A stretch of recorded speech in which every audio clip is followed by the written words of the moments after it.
We will start with 3 short presentations. I will tell you in a moment a bit more about it.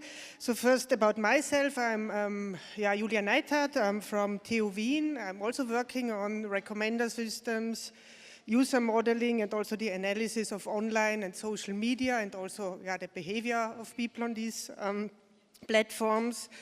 I'm leading a Christian Doppler lab for recommender systems, and I'm also a co-chair of the UNESCO chair at TU Wien, as a co-chairholder. And so the topic of the panel is in the core of my research, and it's a great pleasure to moderate it. And also, the speakers that I'm going to introduce, so these are 3 renowned researchers in this field who will look at the topic AI and social media, so it's quite generic from different angles, and look at different aspects, present a bit of their research. So we will have 3 short presentations where they really go into some depth into one of the topics. And yes, so 3 renowned researchers, 3 great colleagues, 3 role models, so we are all women's panel. This is great as well. And so first, so Fariba Karimi, so she will tell us a bit about people-to-people recommender systems. So these are systems that do not recommend content but other people, and will show how they can contribute to echo chambers, polarization, and the spread of misinformation. So Fariba is professor now in Graz, of social data science at TU Graz, but she is still affiliated with the Complexity Science Hub here in Vienna, where she leads the network inequality group. And so you will hear about her research, which focuses on fairness and inequality in socio-technical systems. She holds an ERC grant on network fairness, and she also received the Young Scientist Award from the German Physical Society for her contributions to modeling inequality and networks, I think last year as well or something, So the next speaker, I will then introduce you when you then come to the stage. So then, I would say we just start with you, Fariba, and have the discussions afterwards.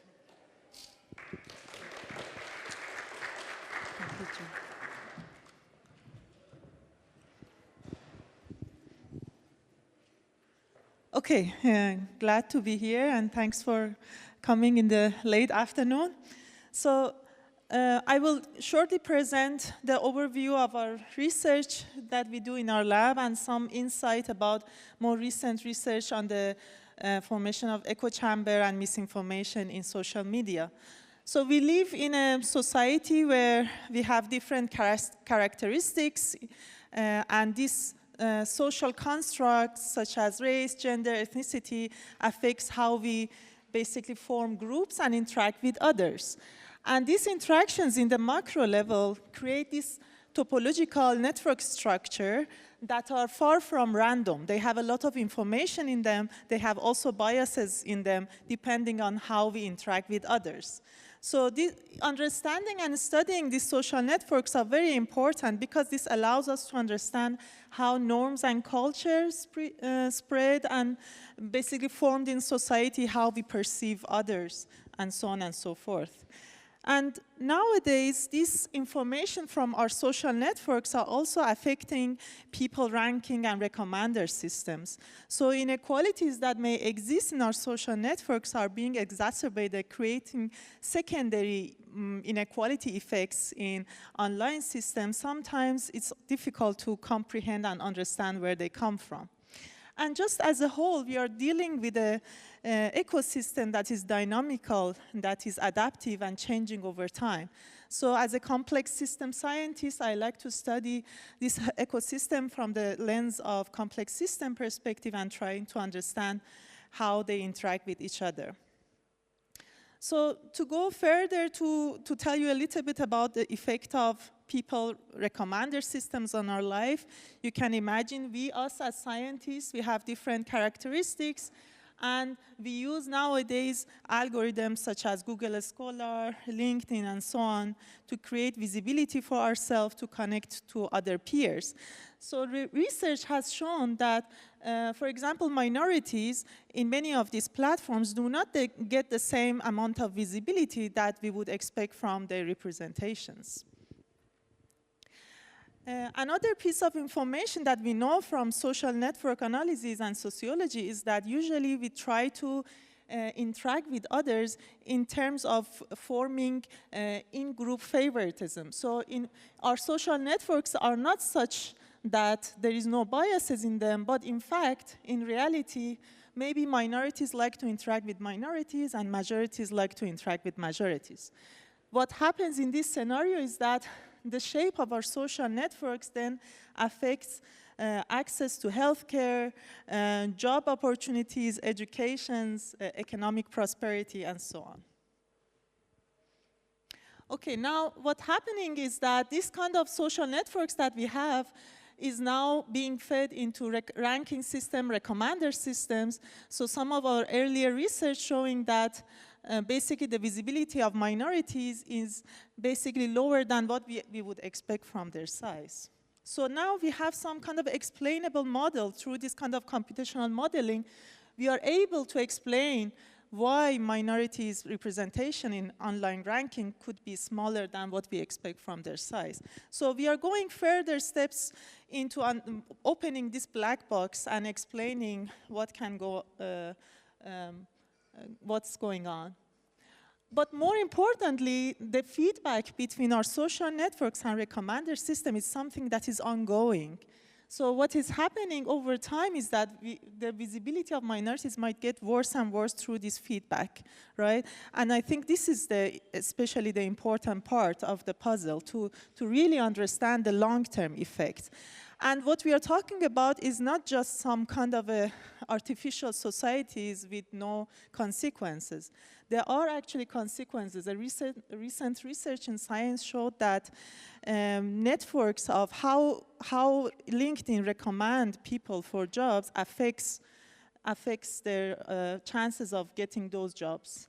So networks are very consequential in our life in the way we find jobs and others. So in my research, we study a lot the effect of homophily, as I told you earlier, in group favoritism, meaning that people of similar social constructs like to be connected with each other. We see homophily in friendship at high school. This is, each node is a person, and connection is friendship at high school between black and white students in the United States. You can also see homophily in terms of connectivity of people in blog sphere in terms of political leaning. So homophily is basically everywhere. And the past 60 years, sociologists and network scientists have shown different variations of homophily in our social lives. So again, going back to this, I go to some of the details now. So if we have a social network with some level of homophily, and then if we have a recommender system, what's happening is that recommender system harvests the information of our social network and recommends some candidates to us. And based on those recommendations, with certain probability, it can be small. It doesn't have to be large. We accept that recommendation and we create a new social tie. So what's happening is that we have an intermediator in our life that tells us to show us the space of connectivity and allows us or basically inspire us to whom to connect. So what you see here is that our social networks are actually changing over time. So if you would simulate this feedback loop over time, we can show in this, and we have shown in this paper, that our social networks are becoming more cohesive and segregated over time, meaning that in-group favoritism basically getting exacerbated. And this is not only us showing this, but other independent research. This figure has a low resolution, I'm sorry about it. Independent research confirmed that in terms of opinions are becoming more cohesive over time based on these people recommender systems. So you can start with a scenario where people's opinions are not aligned with each other, and over time they become aligned with each other. So what are the other effects of social networks? It affects how we perceive others, right? If you're sitting in the pink community perspective, from the perspective of the pink person, all the majority of the population is pink, right? And then from perspective of the green person, the majority of the population is green. So we have done some research showing that this perception bias is really related to your position in social networks, right? Okay. So what does that mean in terms of spread of information and misinformation? I was searching for some literature the past few days, and I found this work very interesting. So these researchers have shown that, first of all, hateful comments, hateful users seek a greater connectivity. So if you look at the panel on the left-hand side, the users that use hateful commentaries, they are more interconnected in the social network. And more importantly, the echo chambers that they create amplify the information and hate that they distribute. So more interconnected these small communities become, more they are likely to spread and maintain hateful content in the social media platforms, right? So this is very alarming, and this is something that we need to take away from this, that perhaps these recommender algorithms can also come with the cost of creating misinformation and hateful speech. So going back, I think we can use computational tools and simulations to understand and basically simulate the long-term effect of AI system and algorithms in our social life, and I'm happy to take it further. Thank you.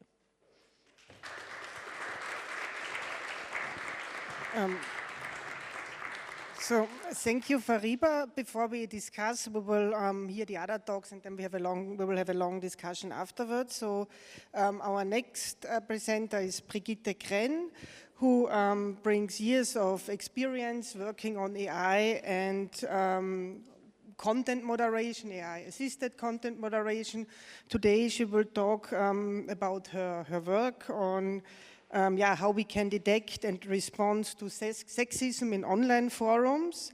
About herself, so she's Deputy Director of the Austrian Research Institute for Artificial Intelligence, so OFAI in German, and she has years of experience and in working in this field of natural language processing, and also contributed to the field a lot, and it also has seen a lot of progress and new methods that work, methods that are not so successful, because she also combines her linguistic experience with the cognitive insights and the deep learning, machine learning methodology. And interestingly, so she works with the newspaper, where she will talk about now. She has a previous project. She was, I think, already, I don't know, how many, it was in 20 years ago already, where you started to work on the Forumat. 25. With already a automated content moderation tool for this Austrian newspaper, where we will also hear about a bit now. So, Brigitte, we are looking forward to your talk.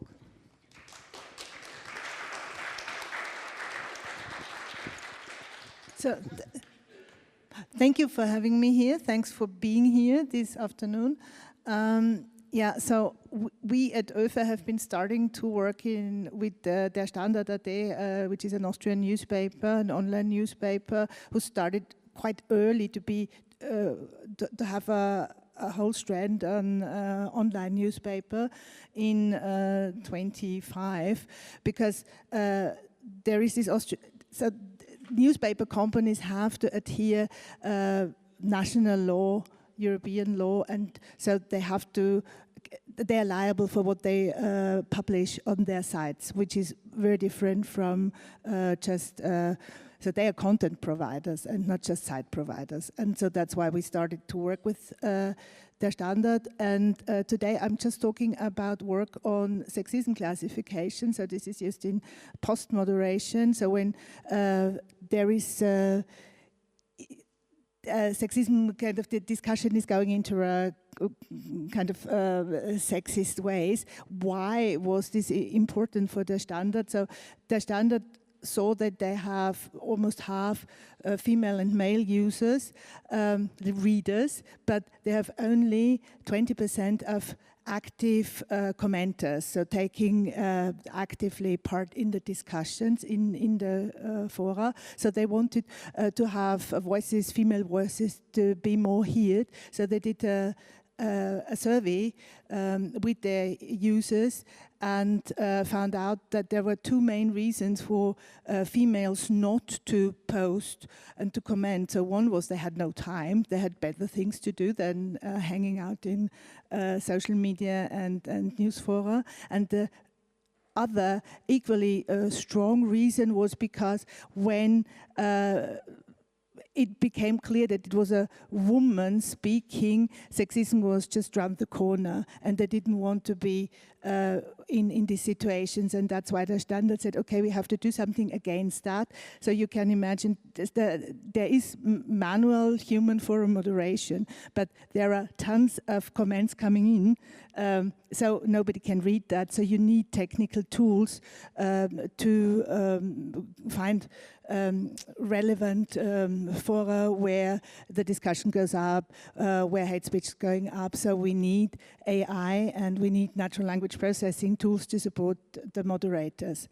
And I'm just talking about two topics. So one is a data set which we have developed, which is called Germs-AT, and this is to train classifiers to identify sexist comments. And the other one is Germs-Detect, which was shared task which we had last year, where this was open to international groups. It is a challenge to develop classifiers on the data set.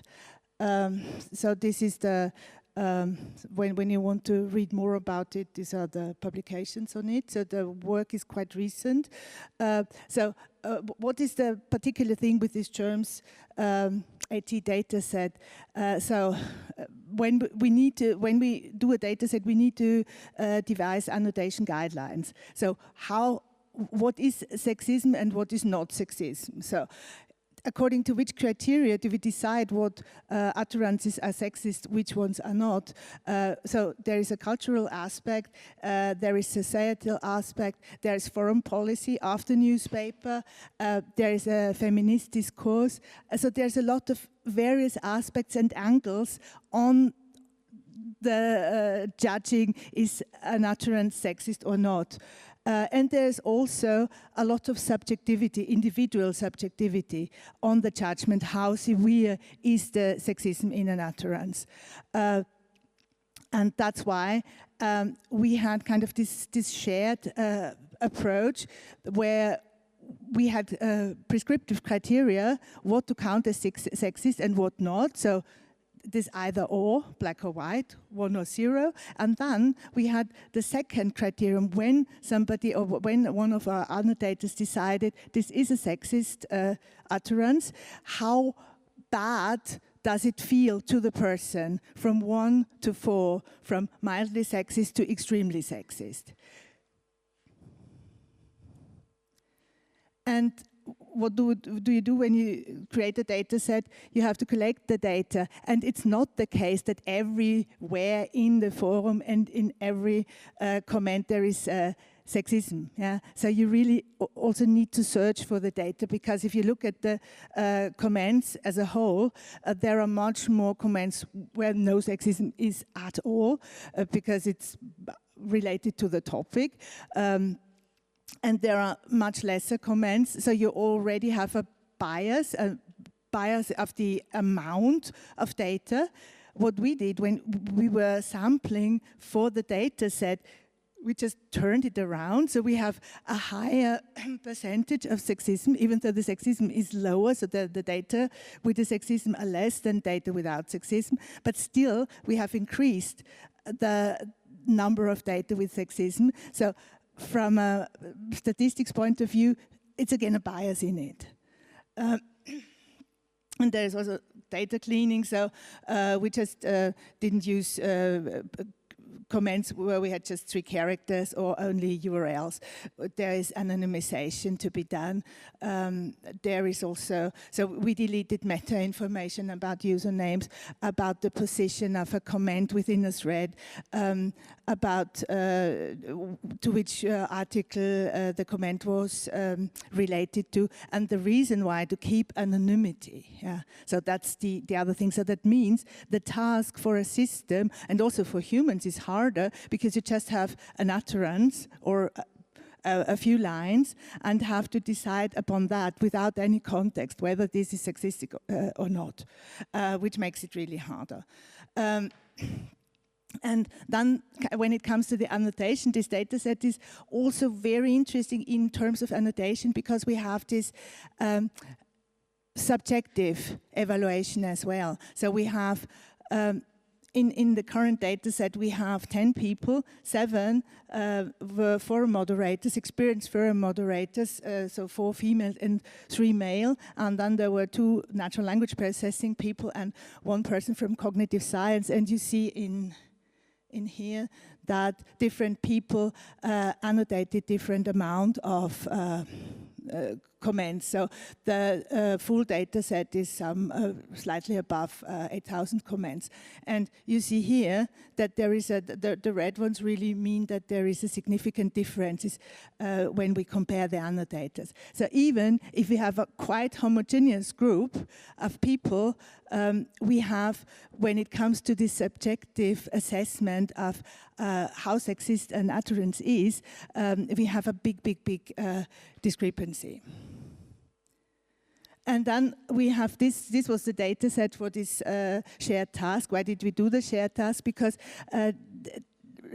classifier technology, which works with distributions, is just still part of the research. And we had this 2 tasks. One was, so task 1 was just a classification task with various classes. And task 2 was a distribution prediction, because having data where 10 people, 5 people gave their opinion of how sexist they found that particular utterance, you have a distribution. It's not just 1 or 0 in or out group. And then we had a closed track and an open track because we wanted to see what is possible to do only with the data we have, and what possibilities do we have, and what can we reach when we use whatever is available on tools, embeddings, etc., extra information. And what we found, but this task took place last year in September. So technology, and especially large language models, has changed already massively. So what we found by then, where ChatGPT 3.5 Turbo was the model, we found that the smaller models, like DeepSet, GBERT, Large, so smaller transformer models, which could be trained on smaller amounts of data, performed better. But this changes and has changed, so that means we have to do a replication of the approach with latest LLM technology. And the conclusion and the future prospects I have from that work is, so we have many realistic classification tasks that are nuanced and that depend on the perspectives we take, and also depend on individual evaluation. So this in-class, out-class is not sufficient. So we have to have technology, and we have to have data sets which have a data quality where they have multiple and graded annotations, and we have to develop and go on developing technology, natural language processing technology that can work with distributions and can predict the distributions, as opposed to this standard paradigm of classification paradigm of in-group, out-group classification. And it's still in the times of where LLMs are all over the place and natural language processing is just LLMs all time. There's a lot of reasons to have smaller special purpose models which are trained on scratch or from scratch. And what we also still see, we all need to do this training and testing. So it's machine learning is an empirical approach. So you need to train and test and compare models, and so there's no one-catch-all model. We still will be going on training and testing, and the potential of LLM still need to be further and better explored in this context. So thank you for listening. This is my share of the day.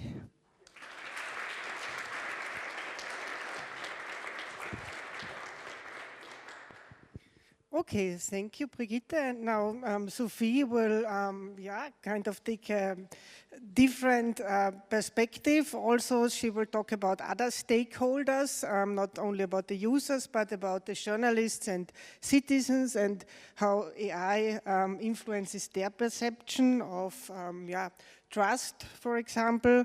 So Sophie is also from Vienna, from the University of Vienna. She's their professor of political communication. She leads the political communication research group. She has a lot of very interesting projects. For example, on the role of AI in journalism, political communication, and the emotional aspects of public engagement with technology. She also has a project on toxicity detection in the context of content moderation.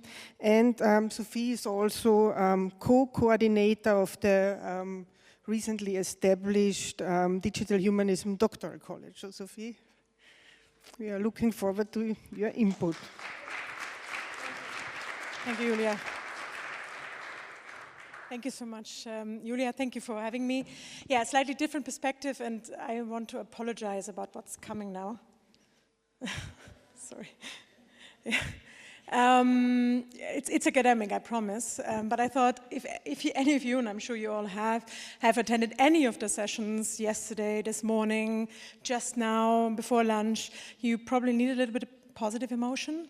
Because you might be experiencing something called AI anxiety, which is the idea that AI might have threats or might pose threats to your life, to your work, to a society, to democracy, and you're not wrong, as we've heard in plenty of occasions. So I'm not talking about that, about these very real threats, very real changes and regulations that need to happen. But I'm going to talk a little bit about how humans deal with them, specifically in the context of social media. And specifically humans who are very reliant on social media. Now you might say that's everyone, and you might be right. Yeah, a lot of people are using social media, and a lot of research is being done on the type of discussions that happen in forums or news feeds, on accounts, on private messaging app, wherever, and there's all sorts of worries there about how AI might change and threaten some of these dynamics, or how they've been all along pretty dramatic. The question of, AI-generated disinformation, visual disinformation. There's all sorts of things that are studied in my field about how humans or users are forming relationships with AI and bots and chatbots or whatnot, how their work life, how they integrate it everywhere. But there's a little bit of a group of people that's often neglected, at least in the empirical thinking about the impact AI has on social media and on our society. And that's people who also use social media, but for work. That means people who work in sectors that are reliant on information and that are reliant on knowing about public opinion. And that's, for example, people like journalists, people like policymakers, and many of you, scientists. So you would think, why do scientists rely on public opinion? Well, we do actually quite often, for example, in determining which topics are very important to society, specifically in a scientific context where we are quite reliant on third-party funding, and where we're thinking, okay, what are the kind of topics that people care about? We might turn to social media or to mediated communication to think a little bit about what's important. The same is true for policymakers. The same is true, of course, for party politicians. People who are making decisions, they're all in tune, and they should be, with what is now considered public opinion. And it's no longer an actual physical square, market square, a place where people meet. It sometimes still is, but not always. But it is this digital space that we call now, for lack of a very concrete term, social media and platforms. And when we study them, of course, it's very important to study how this public opinion comes about, whether it is biased, what kind of groups form, and what kind of markers matter when these groups and chambers and bubbles form online. That's crucial. But what about these other people who are not, for definition's sake, just normal people, but who are kind of an elite, right? So this is a term that we use in research, so they're elite actors. They are people who actually should be more skilled even, more knowledgeable, and more taken a step back from viewing this kind of digital public discourse that's happening online. And I want to talk about these, and I'm not going to talk only about research that we've already done, but research that is being done right now and that we are planning on doing in trying to look at social media research and AI and the impact AI innovation has on it, and not just from the perspective of looking at users. Again, that's central, that's like the main thing, right? And trying to get a better view of how users deal with these changes, but thinking about how elites as users act and how their decision-making is impacted. So this is not just about how do scientists use ChatGPT in work or something like this. Of course, this is another important topic of how AI tools may be used in work, in whatever profession.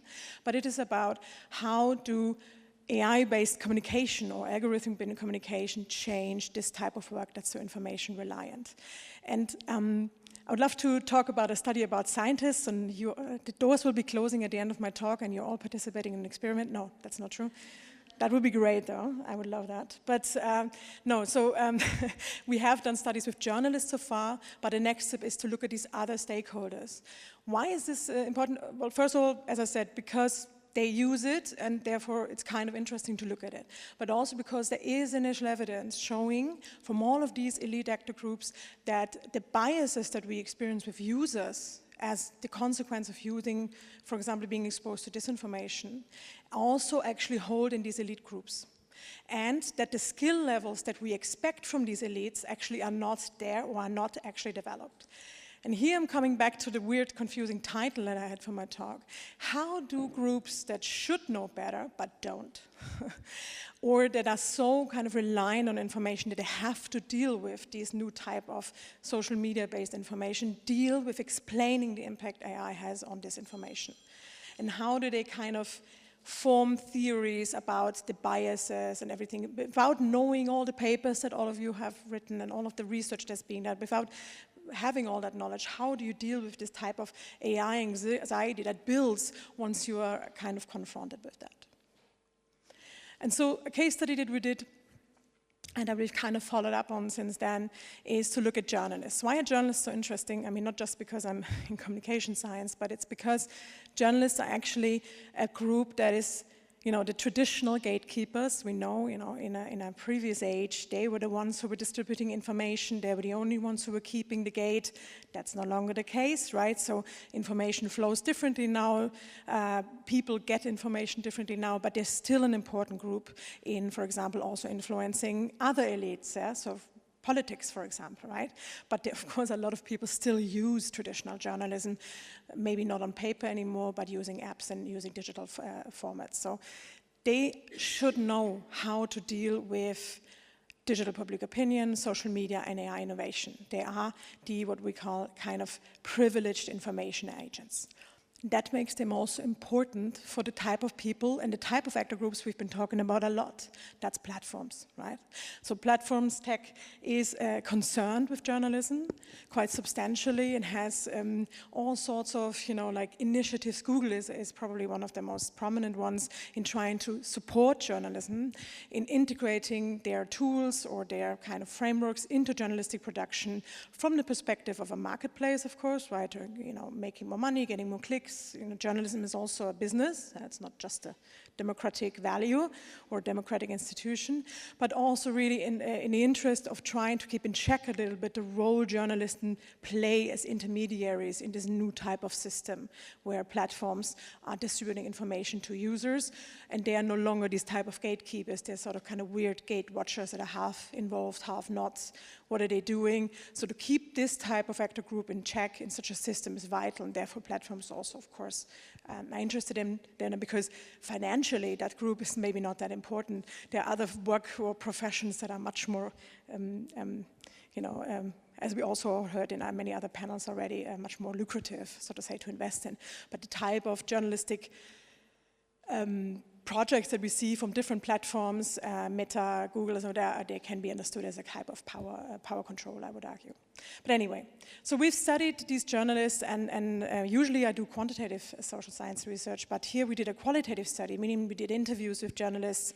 This was in the Netherlands, where we kind of talked to them a little bit about, let's take a step back. How are you using these AI-led tools? How are you using social media as a source? And how are you verifying information? All these type of things that come up to explore a little bit. What do they really know? I mean, beyond just the obvious. And we had known from previous research that they know surprisingly little, for example, about the advanced tools of search engines. That's not great. The skill level is not great there, with a small exception of investigative and data journalists. Investigative and data journalists, they're a different type of animal, right? They are very good at this. But the kind of daily news journalist, or the kind of person who's really under a lot of pressure to produce news 24/7, or who's perhaps in a different sector, like lifestyle journalism, they have usually actually a quite naive approach, at least in the study that was done in the last couple of years, on the kind of biases that they introduce into their work and the type of power they give to platforms, for example. So what we find in these type of studies is that this can be really nicely explained with a concept or a framework that's called folk theory. So folk theories is a little bit the same as the if it quacks like a duck type of saying, which means that people try to understand things they don't know about from the observations they make. Yeah? So for example, if you now watch me and you see that maybe I'm shivering, you might think, oh, it's because she's cold, right? Because you kind of say, taking cue like shivering probably means cold, but you don't quite know. Maybe it's because I had a lot to drink last night, which I didn't. Just as an example, illustrative example. So you don't quite know why I'm shivering, right? But you're assuming it based on your observation. And that's a folk theory in a very easy sense. So people taking the kind of cues they get from using something they don't understand and trying to explain why the system does what it does. Yeah? And folk theories exist also in users, of course, about how AI works and stuff like this, but they also exist in journalists. On the one hand, they are, as can be expected, they are quite threat-based, right? So the folk theories we see in this type of research is that journalists see AI tools and AI-generated disinformation and other things as threats and invisible hands that guide them without knowing them. That's something we also know in the general user base. People have this idea that they're being like babied into something. Also something that often is studied when we look at recommender systems. Yeah? So recommender systems seen as some sort of like invisible control that they can't understand. Yeah? So that's to be expected.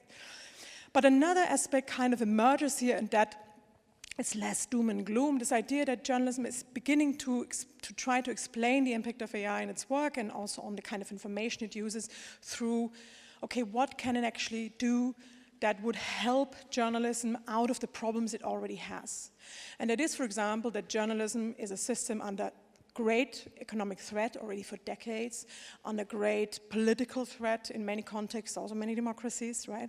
And the question of whether AI tools and AI-led information, AI-generated information could help, for example, journalists out of boring tasks and out of very complex, for example, the analysis of data and complex connections, or just alleviate them from kind of things that they would usually spend a lot of time in, for example, verification of information.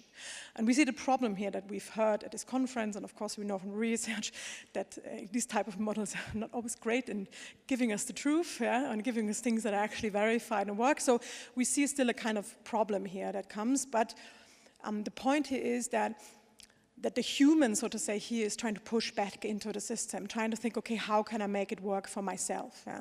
And this is something that we're seeing more and more with this kind of penetration of AI innovation and social media information into these type of professions, is that the human pushes back and tries to change the system. And I think that's a point that we have to look at further in this type of research. That's really on the research agenda. And so this idea is that we don't quite know what kind of duck is this now? What does it really look like? What does the system really do? From some perspectives, you could argue people should know. But on the other hand, even the not knowing is causing a pushback and is causing a change. And that's something that's quite interesting, I think. And then the kind of next steps here on this would be to go more into a quantitative social science direction. What you see here is a visualization of something called factorial survey designs, is where we do big surveys with elite actor groups such as policymakers, scientists, not today, don't worry, where people show repeatedly randomized kind of orders of vignettes, so examples and scenarios, for example, where they could use a certain information or a tool, or where they're exposed to a certain type of AI-generated information piece, for example, or something, and then we let them evaluate it. This way we can approximate also for larger groups of people, and maybe on a comparative basis, this idea of what AI perceptions and an AI anxiety really do about how people behave and want to behave, so what kind of behavioral intentions they have. And if we assume that the systems change with the pushback of humans and with the kind of response it gets from its users, that this is, I think, quite valuable insights. Thank you.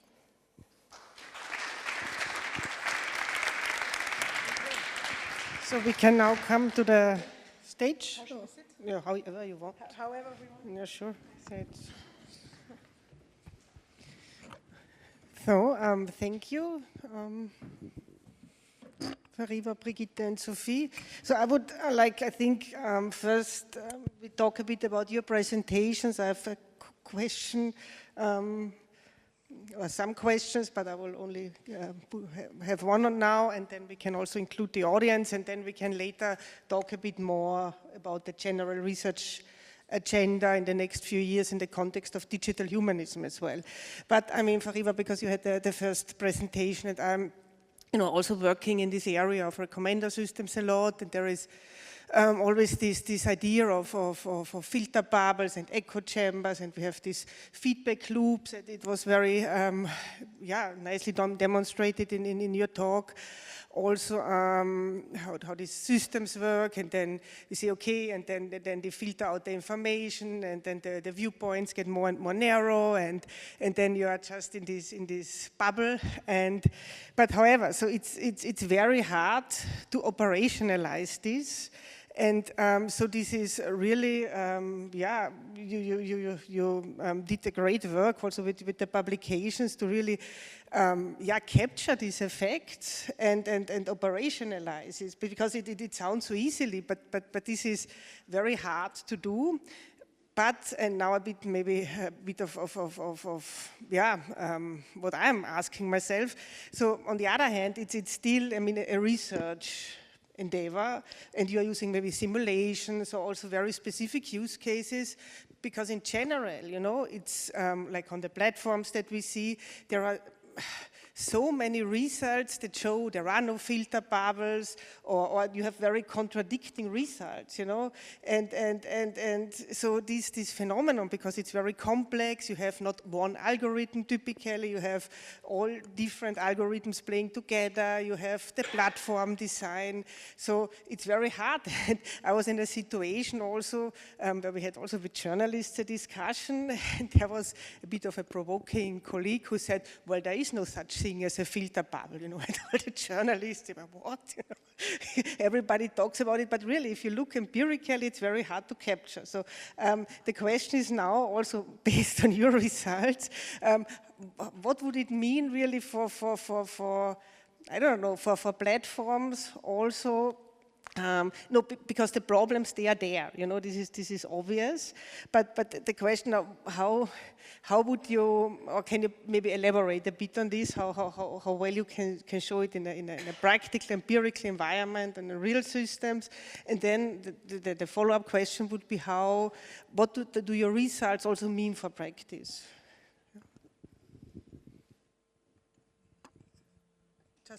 Just talk. Yeah, is it on? Okay. Yeah, Julia, you're expert also yourself, so I try to be careful not making any claim. So one thing is that we are combining empirical findings together, stitch them together, right? So the social network that we produce is based on social theories of how people interact, and then the people recommender system that we use is based on the previous findings of how Twitter, who to follow, or other people recommender system works. So putting already existing or empirically founded kind of theories together, stitching them together, and then create simulations. So it has kind of instances of real world system, and of course the feedback is also through understanding of how people accept recommender systems, also based on empirical findings. But I agree with you that we need to do more and more real case studies of long-term effect. That's also why what I need to do for the next 5 years. We like to do some experiments, like really bringing people to kind of a artificial platform, generating artificial kind of society and algorithms, and see how things evolve, because it's now very difficult to work with this kind of big tech companies.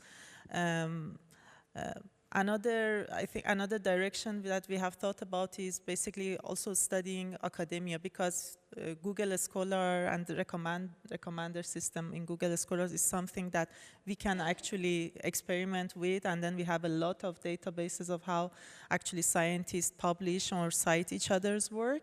So we can use that one as a ground truth, and then see how Google Scholar and ranking and visibility of scholars online affects their publication and visibility. So there are ways to move forward, but I agree with you, we need to do more.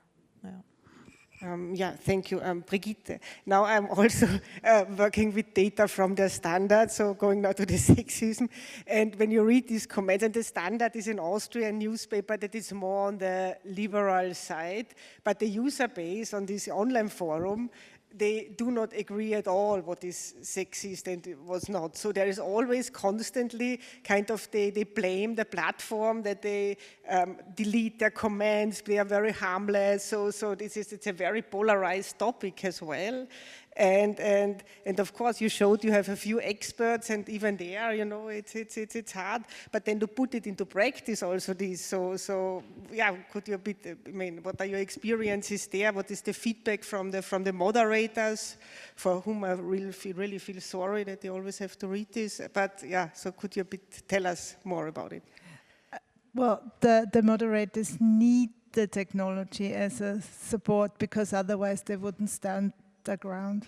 It's impossible, because it's the sheer mass of data which are just floating in, and the technology we are developing is really to monitor what's going on and give alerts to the moderators to jump in. And their practical experience is, if there is something kind of cooking up, you have to be super quick to be in there as a human and to kind of calm things down. If you are not at the very beginning, you lose, because then hell breaks loose and it's just going on, and you can't kind of get things into a more moderate tone back again. And that's why the technology is quite useful and important.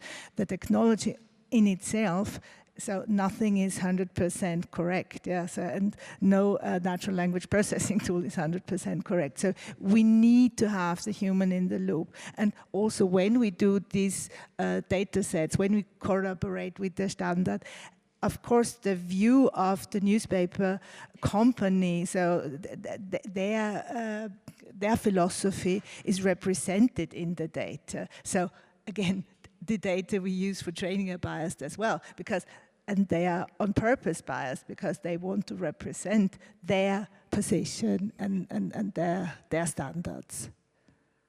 And maybe also, like, could you briefly elaborate, because I think that what you presented about the shared task and then this training and testing, maybe not all the audience is so familiar, maybe could you just briefly...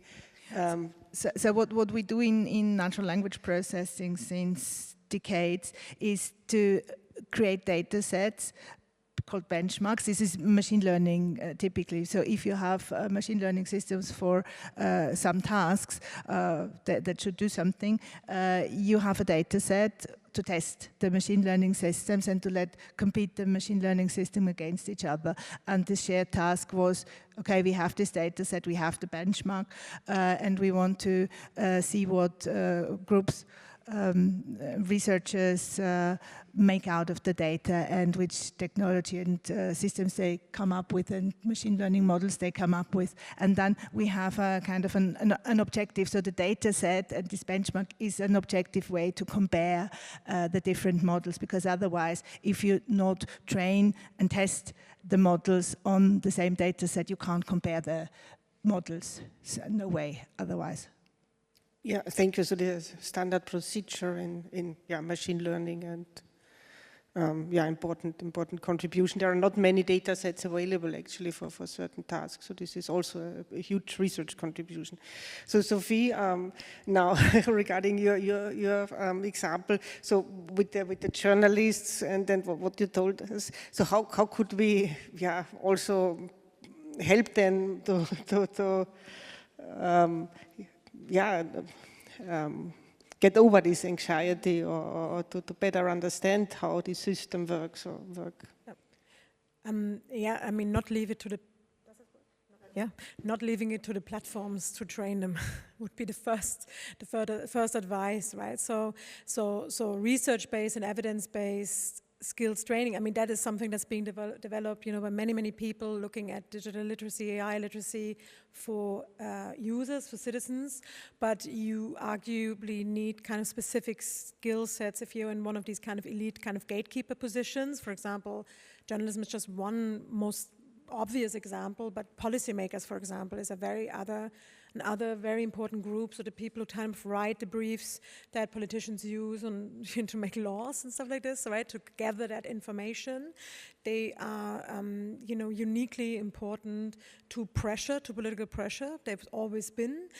Only that political pressure is now coming from a different type of group of people, and that's platforms and platform lobbyism. So I think that's something to consider.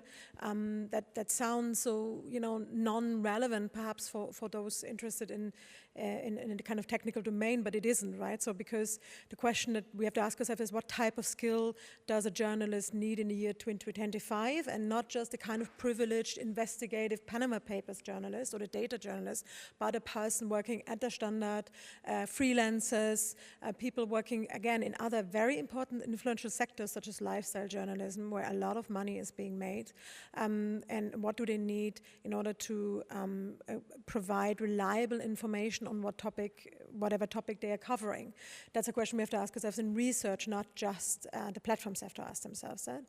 And then I think to kind of acknowledge that there are two types of realities, right? There's a technical reality, and the same thing happened now when you just asked Karima about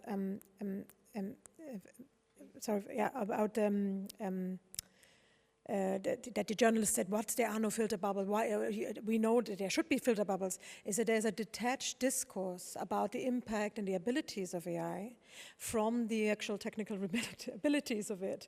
And that is causing problems. That's causing problems for people, right, in kind of anxieties that they develop and thinking about, what will the world end tomorrow or not, but it is causing trouble for the people who are actually making the laws and the frameworks and who are building the systems, who are selling them, whatever. So if you have to defend the empirical findings that perhaps the filter bubbles are not as prominent, or that it's just a complex thing, right? It's not there or not there, then that's a problem. It's a question of science communication, but it's a problem that's quite pronounced in the AI discourse. It happens also in other discourses, you know, that are very politically relevant, like climate change or also gender, you know, and genderist perceptions and stuff like this. But in AI, it's spiraling, yeah, and that's a problem, because how do you do your work when you have to certainly defend non-findings? Right? Yeah, it's not that terrible. It's supposed to be a world ending, right? So this type of looking also at the perception of your research to the outside and how you communicate it is very important, I think, in this sector specifically.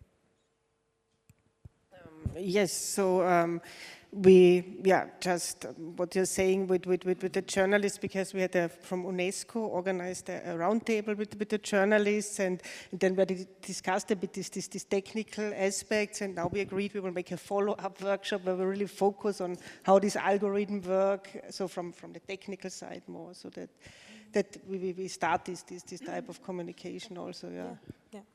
But so now, like, I would like to involve the audience a bit, because it's a workshop, so you should participate.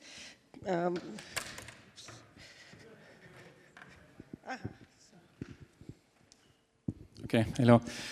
I hope I will not contribute to the AI anxiety you mentioned before. I don't intend to do that.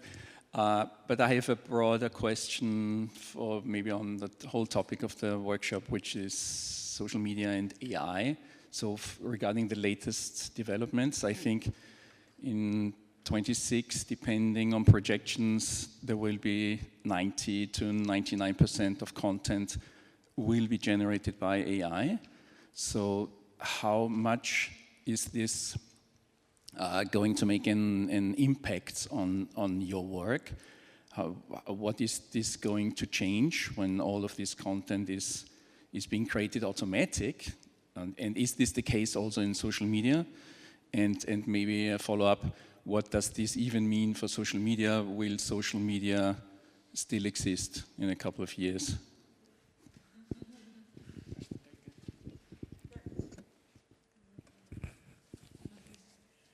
Well, I don't know. I mean, from the question of those who need the information that's on social media, I mean, need it is a bad word, but who use it, right? So like journalists, for example. Of course, this is a huge challenge.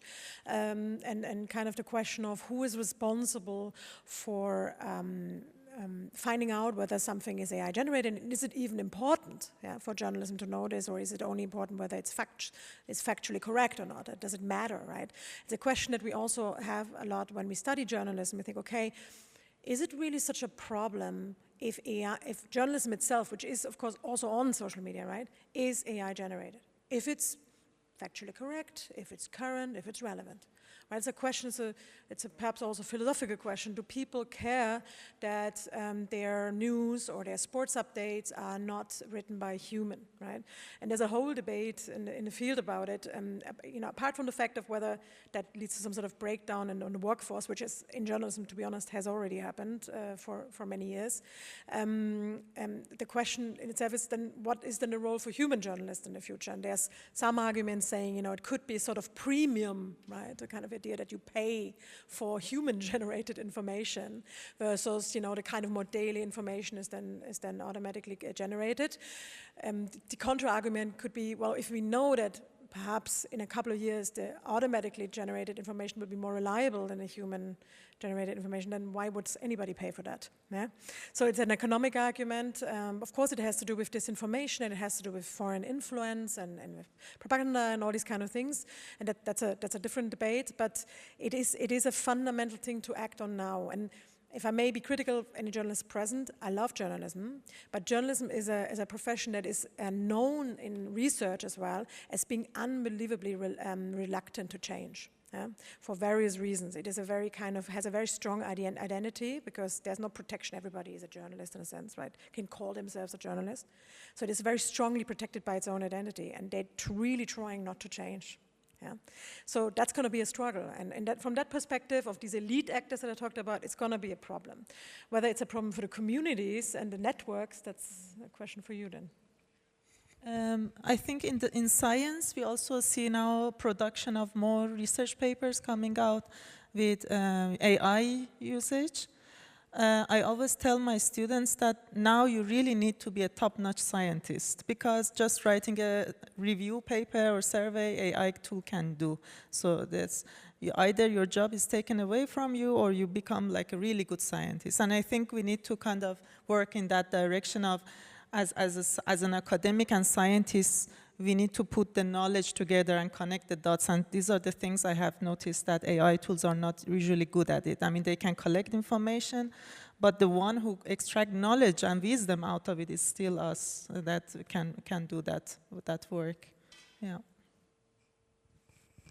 Yeah, so what we see in natural language processing, actually over the years, so I started natural language processing in 1989, so it's quite some time ago, and at that time everybody said, what's that and who needs it? And I just said, yeah, you know, there's so much text generated online, that was human text generated online, and you need machines to handle all that text. So we have the same situation. There's more and more text being generated online automatically, so generative AI. We need the machines to handle that, and as Fariba said, there is, so in research, there are a lot of papers showing and monitoring how much in different fields of research is already produced by generative AI. So this is an issue as well. So we need to have, we need to use the technology again to find out and to separate the useful stuff from the crap. So it's basically a circle, and it will stay. So it's not going away.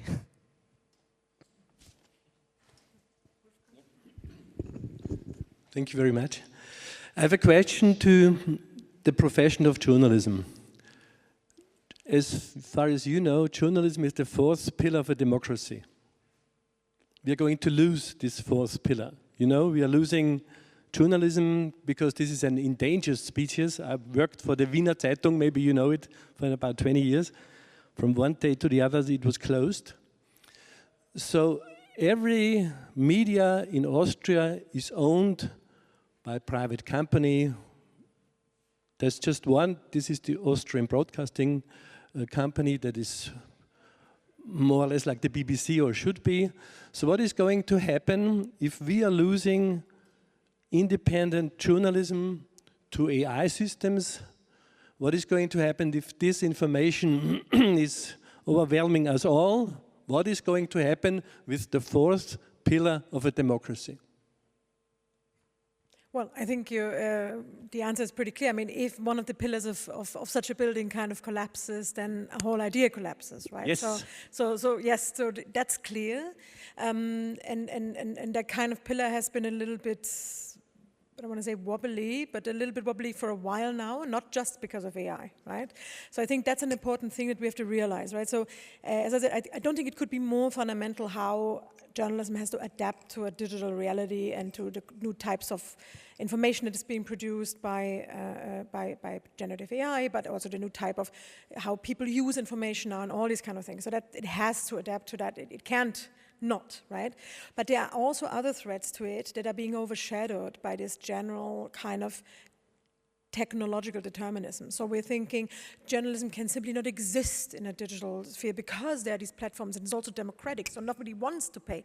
Well, that's simply not true. I mean, nothing is just by, as we now heard many, many times before, nothing is God-given. Yeah? It's not our destiny to be destroyed by technology, but we can protect institutions, right? There's, of course, a problem in journalism if you compare it to other pillars of democracy, in the sense that it also wants to be independent from these other pillars. So it is, on the one hand, very crucial, but it also wants to be independent from government, from politics, and all these other things. So that's the problem, right? So, because it can't simply say, okay, then pay with the taxes for it. It has to be protected. So what we need to do is to think on many different fronts about the future of journalism. I would say it can't be more crucial, as you said. Without it, the idea we have now of how democracy works will not work, because it relies on plurality of information, right? Not just on having information. Yeah? That's a lucrative deal. We will always have information now from now on, but it's on having different viewpoints and having freedom to express different viewpoints. That's one of the kind of ideas. If we protect that, then it can prevail in a different form. But if the other pillars, for example, don't want to protect the fourth pillar, and if the people don't want to protect the fourth pillar, then it can't go on. So it's not just the fault of the platforms that journalism is collapsing. It's maybe to an extent in the interest, yeah. It's not just the fault of the car industry that the climate is collapsing. It's a joint effort.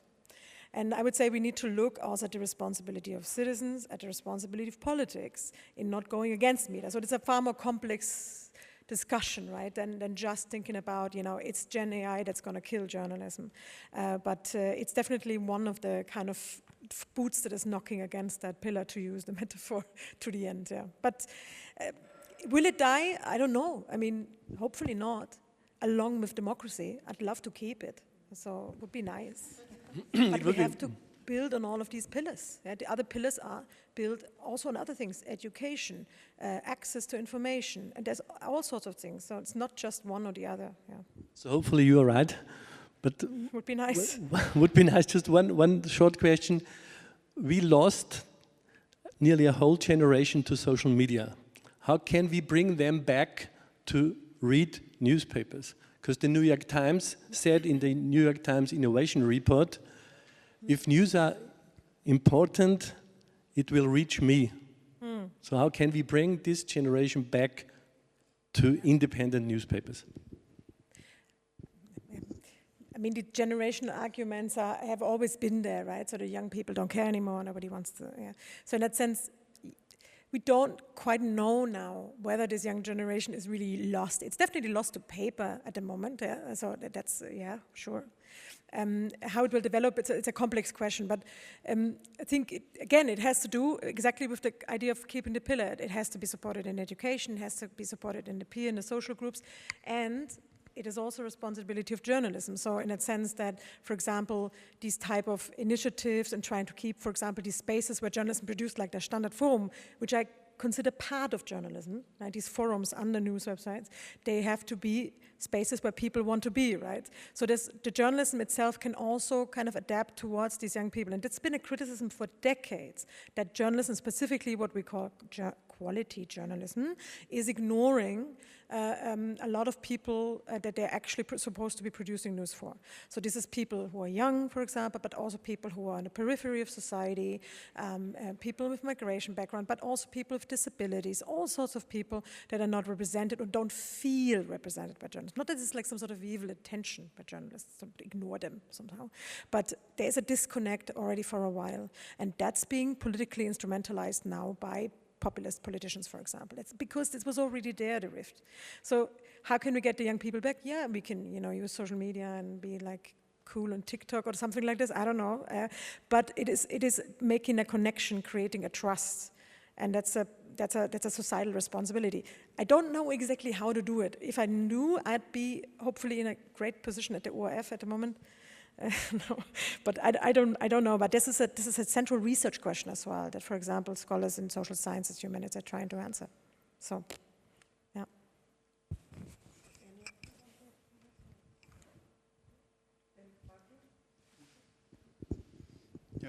Thank you very much for the insight. I'm not a scientist, so the question is maybe not as research-oriented, but maybe just hearing about your insight related to the role of homophily in the network construction. Are there ideas or concepts or even products where users could choose and say, well, I'd rather have a heterophilic approach, or I'd rather be somebody else? Because what I sometimes miss, and that relates to the information we're able to get, is can I choose to be somebody else and experience somebody else's information landscape? And are there technical or commercial ideas to do that? So to say it's the users who could actually choose which kind of algorithm they want to be exposed to and maybe change them on a weekly or monthly basis. That somehow could maybe expand the experiences one could make. That's a great idea, actually. I don't think there are so many of such things available, and that's actually one of the research agenda we want to do. We want to create interactive tools where users can decide how algorithms should be shaped based on different characteristics, and so they have some autonomy in the design of the ranking, for example. And I think this is really doable. But just to give you also a practical example, there's no other way to experience the feed of my daughter than to steal her phone. You know, so there's just no way how I could somehow get a sense of what she's exposed to. True. But I don't want to spy on her. Yeah. But is there any available tools like that? This is a great idea.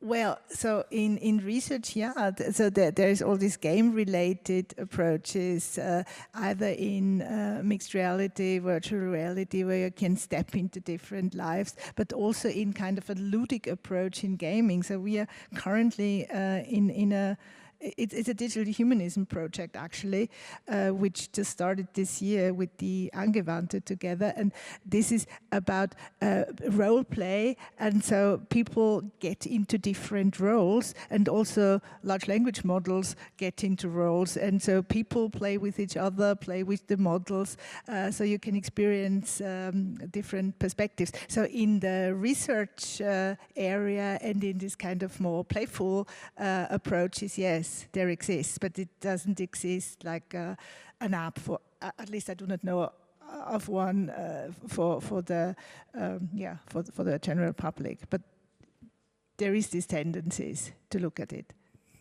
Thank you.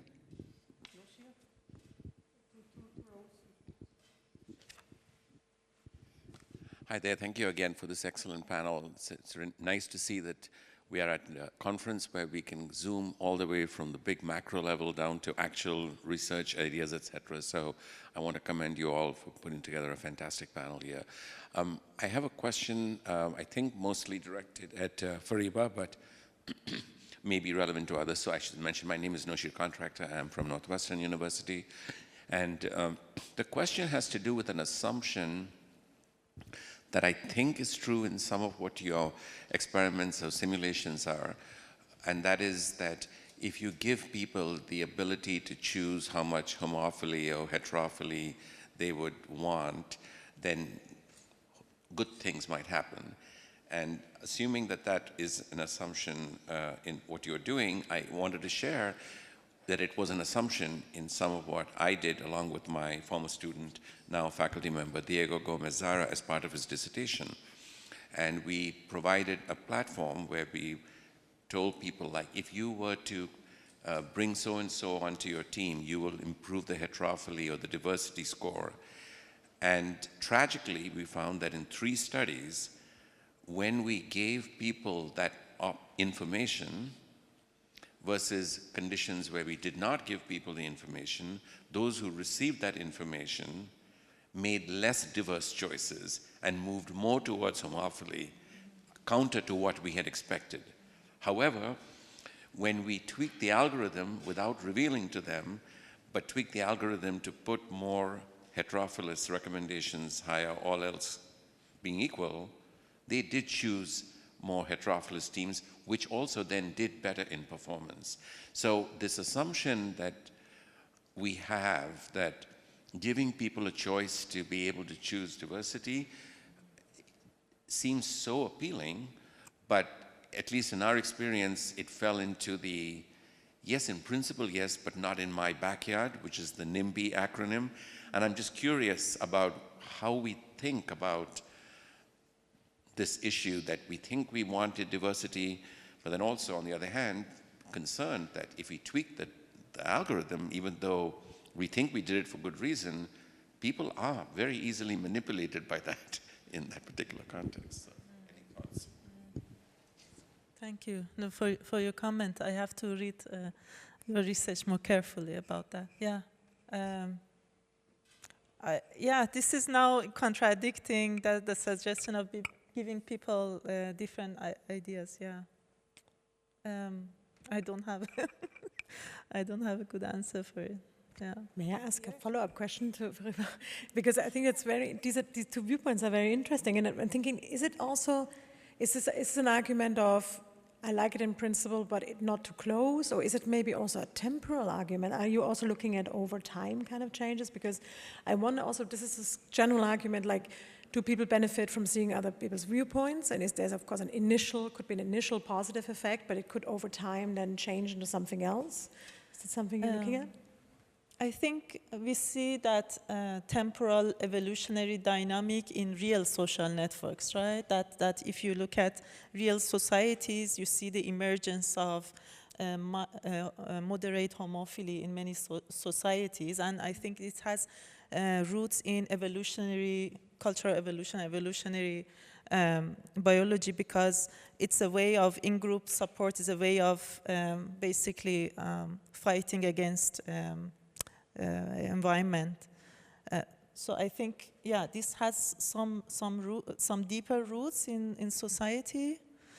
How would that evolve? Your question is, how would that evolve? Over time, for example. I mean, if you look at these simulations over time, because it could be that it has to do with where it happens and in which kind of concept, but also how long the exposure to the different viewpoint is, to say, to kind of, do you stay in this other character for longer, and then does it only happen over time? Is it an habitual thing, or is it really something that there's like a shock effect and then just dissipates? I think as long as it remains in this minor effect of homophily that comes from cultural evolution, it would have been fine. But I think the problem with this people recommender system is that it recommends friend of friends, right? Like it kind of creates those close ties that we wouldn't otherwise generate with that much speed in real society. So it is exacerbating the social effects more. And of course, what happens when we interconnect too much with people that are similar to us, our opinions are become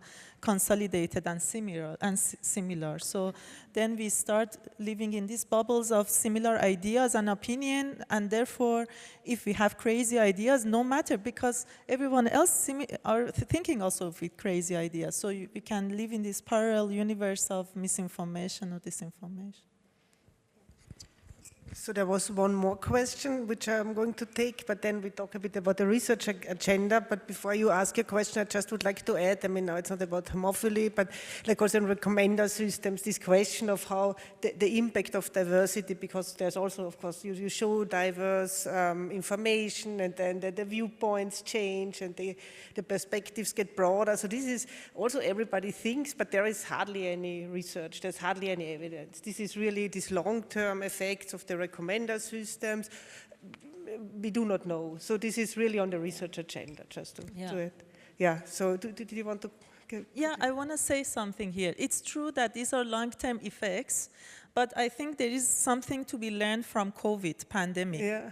If we would learn for epidemic to unfold for 3 years and then decide to do machine learning to learn what to do the next day, would have been wrong, no? So with the very little short time span of knowing that, that COVID is spreading, we need models, computational models, to tell us how to block it, what to do tomorrow. And I think with AI platforms, we should not also wait 10 years to learn. No, this, right? This I agree. This I agree, absolutely. So please. Okay, so let's suppose we let AI content roam freely and it gets more and more, basically the internet is flooded with it.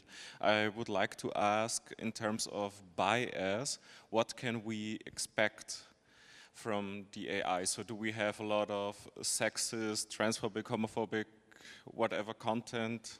Are there any strong biases that you would expect?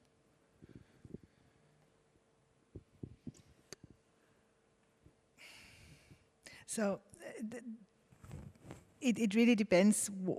So the AI, so there is, at the moment we have a lot of generative models which are kind of out in the wild, and everybody is intrigued because they sound so elaborate. But when you look at at the factuality, then you see, okay, there's some crap going on. you have specific models. So all the models we did together with Standard, for instance, are very, very specific models, and they're deliberately biased for something very specific, because we want, in the example I gave today, we wanted to see, to find sexism. Yeah. So I don't think that there is the AI which is flooding the internet. So there's various stuff, and there's always bias. So there was this debate a few years ago, just recent, so 2-3 years ago, about debiasing data. And the idea of debiasing data is, I think that's the thought from the wrong direction, because every data is biased. We deliberately have to so we have to be clear what bias we want, for what tasks, and how we get this bias into the data. So there will be a diversity of data. And I don't think that everything is kind of just AI generated, or everything which is AI generated is bad. So the notion of AI has changed quite a lot, because weather data, for instance, and soccer data and football data, you know, this was generated 20 years ago, because you have this table of numbers and you have these rule-based approaches, and you have very neat text out of it because they are so structured, and that's it. There is no AI at all. And if a language model would generate this data, there would be a lot of blurb, and the numbers wouldn't, so the facts wouldn't be okay anymore, and things like that. So there is so many different types of generations. Yeah? And techniques to use generation. It's not just generative AI as we know it now since the end of 2022. So since, what was it, October or November 2022, where everybody became aware of transformer models, because everybody is an expert in natural language, because we are natural language speakers. So I wouldn't be, I would trying to be more aware, what is the purpose, what do we want to do with whatever tool, which data, when I use a machine learning tool, which data do I use, or which data are used to be trained, the model is trained on. Do I know about it? For many models, no, I don't know. So everything could happen. I just can work like a psychologist, looking at the outcome and then kind of doing some experiments and see what's coming out of it. But I'm still believe that there will be a diversity.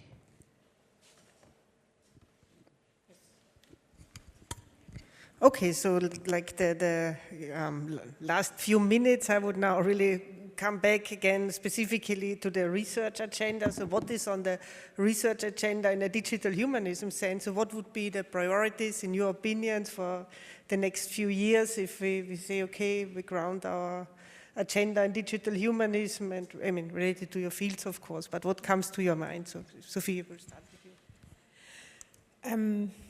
I mean, many things. I mean, how social media is changing communication is probably one of the most popular research topics these days.